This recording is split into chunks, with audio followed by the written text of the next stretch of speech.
ஊருக்கு போயிட்டு வந்ததுக்கு அப்புறமா நடேசன் கிட்ட நிலாவும் நடந்த விஷயங்கள் எல்லாத்தையுமே சொல்ல இதை கேட்டுட்டு நடேசனும் கெக்க பெக்கன்னு சிரிக்க ஆரம்பிக்கிறாங்க. அட, இவன் என்ன இப்படி முட்டாள்தனமா இருந்திருக்கான், பரவாயில்ல. அந்த பொண்ணு கெட்டிக்கார பொண்ணாதான் இருக்கு.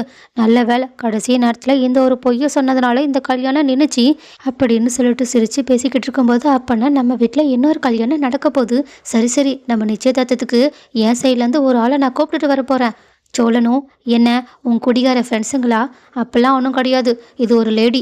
லேடியா? என்ன இது? என்ன இது புது பழக்கம்? இவங்க என்ன பேசிக்கிட்டு இருக்காங்க? நீங்கள் யாரை கூப்பிட்டுட்டு வர போகிறீங்க? டேய், அந்த தெருமுனையில் ஒரு இட்லி கடைக்காரங்க இருக்காங்கல்ல, அது என் ஃப்ரெண்டு. நான் அவங்கள தான் கூட்டிகிட்டு வர போகிறேன். என்ன ஃப்ரெண்டா அப்படின்னு பேசிட்டு கேள்வி கேட்கறதுக்கு முன்னாடியே நடேசன், நான் முதல்ல இந்த விஷயத்த அவங்க கிட்ட போய் சொல்கிறேன்னு சொல்லிட்டு ஓடியே போயிடுறாங்க. சோழனுக்கும் ஒன்றும் புரியல. இந்த ஆளுக்கு என்ன புதுசாக இட்லி கடைக்காரங்களெல்லாம் ஃப்ரெண்டு பிடிச்சி வச்சுருக்காங்க. இந்த ஆளுக்கு என்னதான் ஆச்சு? நிலாவும் அவங்களுக்கும் இவங்களுக்கும் நடுவில் என்னெல்லாம் இருக்குது, இதுக்கு முன்னாடி எக்ஸாக இருந்தவங்கன்னு சொல்லிட்டு மொத்த கதையும் சோழன் கிட்ட சொல்ல, சோழனும் கொஞ்ச நேரத்துலேயே விழுந்து விழுந்து சிரிக்க ஆரம்பிக்கிறாங்க. ஆனால் ஒரு கட்டத்தில் தன்னோட சிரிப்பை அடக்கிட்டு, ஆமாம், இந்த ஆளுக்கு இந்த வயசில் இதெல்லாம் தேவையா என்ன? எதுக்காக இந்த ஆள் தேவையில்லாமல் இப்படியெல்லாம் பண்ணிக்கிட்டு இருக்காங்க? நிலா, நீயும் என்ன கூட சேர்ந்து சிரிச்சுக்கிட்டு இருக்க? இதெல்லாம் நம்ம குடும்பத்துக்கு நல்லாவா இருக்குது?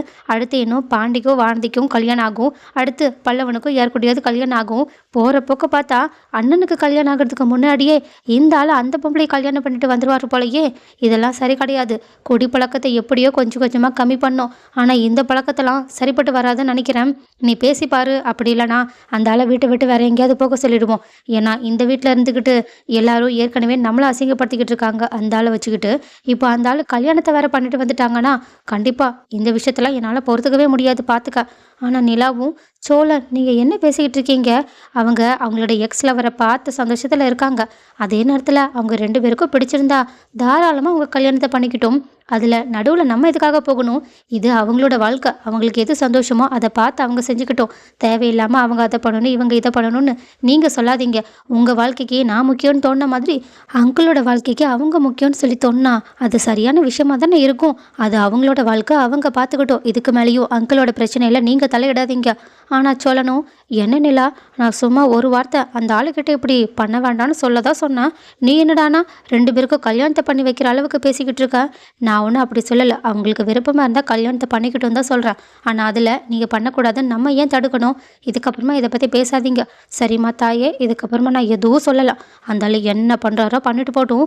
முதல்ல கூடி சீக்கிரம் அண்ணனுக்கும் சந்தாவுக்கு கல்யாணத்தை முடிச்சதுக்கப்புறமா இந்த பாண்டிக்கு வானதிக்கு கல்யாணத்தை முடிச்சு வைக்கணும். அதுக்கப்புறமா பல்லவன் ஒரு கவர்மெண்ட் ஜாபுக்கு போனதுக்கப்புறமா அவனோட வாழ்க்கையை அவன் பார்த்துப்பான். அது வரைக்கும் கொஞ்சம் பார்த்து தான் இருந்துக்கணும்னு சொல்லிட்டு அவங்க கிளம்பிக்கிட்டே போக நிலாவும் அதை பற்றி கண்டுக்கவே இல்லை. அண்ட் இன்னொரு பக்கம் பாண்டியோ வானதி கிட்ட நடந்த எல்லா விஷயத்தையுமே சொல்ல, வானதியோ செம்மையோ சிரிச்சுக்கிட்டு, ஐயோ, என்னால் சிரிப்பை அடக்கவே முடியல. உண்மையாகவே அண்ணன் கூட நம்பிட்டாங்களா? ஆமாம், அண்ணன் கூட நம்பிட்டான். அதனால தான் ஒரு மாதிரியாகவே இருந்தாங்க. இந்த சோழன் இருக்கானே, கலாய்ச்சி தள்ளிட்டான். ஏற்கனவே நீ கல்யாணத்தை நிறுத்தும் போது என்னை எப்படிலாம் கலாய்ச்சான், அதை விட அதிகமாகவே கலாய்ச்சி தள்ளிட்டான். அண்ணனும் எதுவுமே பேசாமல் அமைதியாக தான் இருந்தாங்க. அப்புறம் சந்தாவே வாயிலேருந்து சொன்னதுக்கு அப்புறமா தான் அண்ணன் எங்கள் எல்லார்கிட்டையுமே இதுதான் உண்மைன்னு சொல்லிச்சு. ஐயோ, இதை என்னால் கேட்டுட்டு சும்மாவே இருக்க முடியல. சரி சரி, என்னை முதல்ல வீட்டுக்கு கூட்டிகிட்டு போ. நான் அண்ணன்கிட்ட ஒரே ஒரு கேள்வி மட்டும் கேட்கணும். என்ன கேட்க போகிற? அட, அது அண்ணனுக்கோ எனக்கோ நடுவில் இருக்கிற விஷயம். நீலாம் கேட்காத, முதல்ல வா போகலாம். மெடிக்கலை அதோ அவன் பார்த்துப்பான் அப்படின்னு சொல்லிட்டு அவங்க கிளம்பி போகும்போது அங்கே கரெக்டாக டாக்டருமே வானதியும் பாண்டியும் சிரித்து சிரித்து பேசிக்கிட்டு இருக்கதை ஒரு மாதிரி பார்த்துக்கிட்டு இருக்காங்க. இதை கடையில் வேலை செய்கிற செல்வம் கூட பார்க்குறாங்க. ஆனால் இந்த டாக்டரோட பார்வையே சரியில்லை. அவங்க நல்ல விதமாக பார்க்குறாங்களா இல்லை கெட்ட விதமாக பார்க்குறாங்களான்னு சுத்தமாக புரியவே இல்லை. இது வரைக்கும் இந்த டாக்டரோட கேரக்டர் எப்படி இருக்கும்ன்றது கொஞ்சம் மர்மமாக தான் இருக்குது. வெளியே பார்க்க ரொம்ப நல்லவங்க மாதிரி தெரிஞ்சாலும் இந்த டாக்டர் கண்டிப்பாக கொஞ்சம் வில்லனாக வர்றதுக்கான வாய்ப்புகளும் இருக்குன்னு யாரெல்லாம் நினைக்கிறீங்க? அண்ட் ஆல்சோ இந்த பக்கம் வானதி வீட்டுக்கு போன உடனேயே இது வரைக்கும் சோழன் கலாய்ச்சதை விட அதிகமாக சேரனை கலாய்ச்சிக்கிட்டு இருக்காங்க. ஆனால் சேரனும் ஒரு கட்டத்தில் தன்னை கலாய்க்கிறது மட்டும் இல்லாமல் சந்தாவையுமே சேர்த்து கிண்டல் பண்ணுறதை பார்த்துட்டு, இங்கே பாரு வானதி, இதுக்கப்புறமா இப்படிலாம் பேசாதம்மா. அவள் இந்த கல்யாணத்தை நிறுத்துறதுக்காக வேறு வழி இல்லாமல் இப்படிலாம் சொல்லிட்டா. அதுக்குன்னு அவளை தப்பாக சொல்லாத. சேச்சே, நான் சந்தாவை பற்றி தப்பாக சொல்லவே இல்லையே. அவங்க ரொம்ப கிளவர். ஆனால் அவங்க எப்படி இருப்பாங்கன்னு நான் நினைக்கவே இல்லை. ரொம்ப அப்பாவி மாதிரி இருந்தாங்க. ஆனால் என்ன வேலை பார்த்து வச்சுருக்காங்க. ஆனால் உங்களுக்கு கூடவான சந்தேகம் வரல. இப்படி சந்தா சொல்லிட்டாங்கன்னா அதை எல்லாரும் நம்பட்டும். ஆனால் சம்மந்தப்பட்ட நீங்களே நம்பிட்டீங்கன்னா அதுதான் எனக்கு செம்ம காமெடியாக இருக்குன்னு சிரிச்சுக்கிட்டே இருக்கா. சேரனும் லைட்டாக கோபப்பட்டுட்டு உள்ளே போயிடுறாங்க. ஆனால் அதை கூட இந்த முட்டாளால் புரிஞ்சிக்க முடியல. அவங்க இன்னும் கேட்க புக்கேனே சிரிச்சுக்கிட்டு இருக்கா. ஆனால் பாண்டியும் போதும் போதும் வானதி போதும், அண்ணனுக்கே ஒரு மாதிரி இருக்குது. ஏன் கேட்குற எனக்கே ஒரு மாதிரி இருக்குது. முதல்ல நிறுத்துறியா? சரி வா நம்ம வெளியே கடைக்கு போயிட்டு வரலாம். கடைக்கா? எனக்கு இங்கே இருக்கணும் போல தோணுது. இன்னும் ஒரு 4 தடவை இந்த விஷயத்த சொல்லி காட்டினாதான் எனக்கு நல்லா தூக்கமே வரும். வானதி நீ முதல்ல வரியா இல்லையா அப்படின்னு சொல்லிட்டு அவங்க வானதியை அங்கேருந்து கூட்டிகிட்டு போக பார்க்க கரெக்டாக பார்த்தா வாசல்ல அவங்களோட பெரியம்மா நடேசனோட வந்து நிற்கிறாங்க. இதை பார்த்துட்டு வானதியும் பெரியம்மா நீங்கள் இங்கே என்ன பண்ணுறீங்க அப்படின்னு கேட்க நடேசனும் என்ன உனக்கு இவ்வளோ தெரியுமா? தெரியுமே, இது என்னோட பெரியம்மா. உடனே அவங்களுமே ஆமாம் இந்த பிள்ளை யாரு? அட இது என் தங்கச்சி பிள்ளை தான். ஆமாம் வானதி பாப்பா நீ இங்கே என்ன பண்ணுற? அட நான் கேட்க வேண்டிய கேள்வியை நீங்கள் கேட்டுக்கிட்டு இருக்கீங்க. எனக்கு இவரை ஏற்கனவே தெரியும். இவரோட பையனுக்கு ஏதோ கல்யாணமாமே, அதனால தான் இவங்களோட பசங்களை பார்க்கறதுக்காக என்னை கூட்டிகிட்டு வந்தாங்க. நிச்சயதார்த்தத்துக்கு கூட நானும் வரணும்னு சொல்லிட்டு அடம் பிடிச்சிக்கிட்டு இருக்காங்கன்னா பார்த்துக்கோவேன். அட அப்போ நானும் நிச்சயதார்த்தத்துக்கு போவேன். பேசாமல் நம்ம குடும்பத்தோடு போயிட்டு வந்துடலாம். வாங்க வாங்க உள்ளே வாங்க அப்படின்னு சொல்லிட்டு நம்ம வீடு தான் வானதி மருமக மாதிரி அவங்கள கவனிச்சுக்கிட்டே இருக்கா. நடேசனுக்கோ தலையில் கிருகிருன்னு வர ஆரம்பிக்குது. நடக்கிறது எல்லாத்தையுமே பார்த்துட்டு அவங்களால தாங்கிக்கவே முடியல. உடனடியாக அவங்களோட எக்ஸ்கிட்ட ஆமாம் வானதி உண்மையாகவே உன்னோட தங்கச்சி குழந்தையா என்ன? ஆமாம் வானதி என்னோட பொண்ணு மாதிரி. அப்போது வானதி நீ இங்கே என்ன பண்ணுற?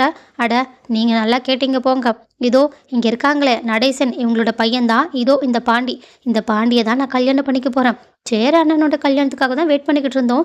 இப்போ அண்ணனுக்கோ சந்தாவுக்கோ கல்யாணம் ஆக போகுது. அடுத்து கொஞ்ச நாள்லையே எனக்கோ பாண்டிக்கோ கல்யாணம் ஆகிடும். அப்புறம் என்ன, நீங்கள் இந்த வீட்டுக்கு வரும்போதெல்லாம் ஒரு மருமக மாதிரி நான் தான் உங்களை கவனிச்சிக்கணும். ஆனால் அதை இப்போவே நான் பண்ணுறேன்னு சொல்லிட்டு உள்ளே போயிட்டு தண்ணியெல்லாம் எடுத்துகிட்டு வராங்க. இதை பார்த்துட்டு நடேசனுக்கோ மனசில் ஒரு மாதிரி இருக்குது. அப்போது கரெக்டாக அங்கே வந்த சோழனும் இது எல்லாத்தையுமே பார்த்துட்டு திடீர்னு வாய் விட்டு சிரிக்க ஆரம்பிக்க நிலாவுக்கும் ஒரு மாதிரி இருக்குது. நிலாவோ சோழன் கிட்ட முதல்ல உள்ளே போங்கன்னு சொல்கிறாங்க. ஆனால் நடேசனும் இது எல்லாத்தையுமே பார்த்துட்டு மனசு கஷ்டத்தோட நீங்கள்லாம் பேசிட்டுருங்க, இதோ நான் இப்போ வந்துடுறேன்னு வெளியே போய் நின்று ஃபீல் பண்ணிக்கிட்டு இருக்கேன். அங்கே போன நிலாவும் அங்கிள் ரொம்ப கஷ்டமாக இருக்கா என்ன? அதெல்லாம் ஒன்றும் இல்லைம்மா, பரவாயில்ல விடு, போ நீ போய் அவளை கவனிச்சிக்கோ அப்படின்னு அவங்கள உள்ளே அனுப்பி விடுறாங்க. அப்போது இவ உண்மையாகவே நமக்கு சம்மந்தியாக தான் வரப்போகிறாளா? நமக்கு அவ்வளோதான் அதிர்ஷ்டமானு சொல்லிட்டு அவங்கள அதுவும் சிரித்து பேசிக்கிட்டு இருக்க அவங்கள ஒரு மாதிரி ஏக்கத்தோடு பார்க்குறாங்க. ஆனால் அப்போ தான் நடேசனுக்கு ஒரு கிரிமினல் ஐடியாவே வருது. ஒரு நிமிஷம், இந்த வானதி இந்த வீட்டுக்கு மருமகளாக வந்தால் தானே இவன் எனக்கு சம்மந்தியாக வர முடியும். ஒரு வேளை இந்த வானதிக்கும் பாண்டிக்கும் கல்யாணம் நடக்கலைன்னா கண்டிப்பாக இவளுக்கும் எனக்கும் அப்படி ஒரு உறவு வர வாய்ப்பே கிடையாதுல்ல. என்ன இருந்தாலும் பாண்டி வானதியை காதலிச்சாலும் இந்த வானதி பிள்ளை சரியில்லை. பேசாமல் இந்த வானதி பிள்ளைய பாண்டிக்கிட்டேருந்து கட் பண்ணி விட்டுருவோம். ஏன்னா வானதி வீட்டுக்கு வந்தால் கண்டிப்பாக வீட்டை 2 ஆக்கிடுவா. அந்த மாதிரி பொண்ணு இது. அதனால கூடிய சீக்கிரம் இவங்க 2 பேரையும் பிரிக்க போகிறோம் அப்படின்னு ஒரு விபரீத முடிவையை நடேசன் எடுத்துக்கிட்டு இருக்காங்க. ஸோ கைஸ், நடேசன் நினைக்கிற மாதிரி பாண்டியையும் வானதியும் பிரிச்சிருவாங்களா? அப்படி பிரிச்சுட்டு அவங்களோட எக்ஸ் கூட சேர்றதுக்கான வாய்ப்புகள் நிறையா இருக்கா என்ன?